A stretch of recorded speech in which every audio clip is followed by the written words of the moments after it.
नौशे Firoz Karachi police तरफ़ां मुबैना खां बेगुम कयल शादी हाल ते पोरियो कंदड़ भिरिया रोड वासी नौजवान वापसि न थियो। वाटसन जो पा किताब हथ में खणी एहतजाज इंसाफ़ जो मुतालबो। भिरिया रोड जे फतेहपुर वासी 16 नौजवान माजिद सोलंगी जी अमण मसमात वसंद भा आरिफ सोलंगी बेन कुरान पाक हथ में खड़ी नौशे फिरोज़ जी कराची पुलिस जी ज़्यादतियुनि ख़िलाफ़ सख़्त एहतजाज कंदे ॿुधायो त 2 महीना अॻु कराची पुलिस सोराब ॻोठ वारे इलाइक़े मां नौजवान माजिद सोलंगी खां बेगुम करे छॾियो आहे, जंहिंजो हिन महल ताईं को बि ॾस पतो नाहे मिली सघियो। कराची पुलिस कुझु बि ॿुधाइण लाइ तयारु नाहे। हुननि चयो त माजिद सोलंगी शादी हाल ते मज़दूरी कंदो हुयो, अकेलो घर जो कमाईंदड़ हो। असां ग़रीब ऐं मिसकिन आहियूं।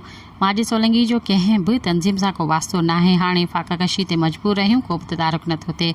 हुननि DG rangers, IG Sindh police ऐं ॿियनि खां मुतालबो कयो आहे त वाक़े जो नोटिस वठी नौजवान माजिद सोलंगी खे बाज़ाब कराए वञे त जीअं बहितर ज़िंदगी गुज़ारे सघूं। सब्सक्राइब कयो अवामी न्यूज़ HD खे ऐं ताज़ा तरीन ख़बरुनि लाइ ॾिसंदा रहो अवामी न्यूज़ HD।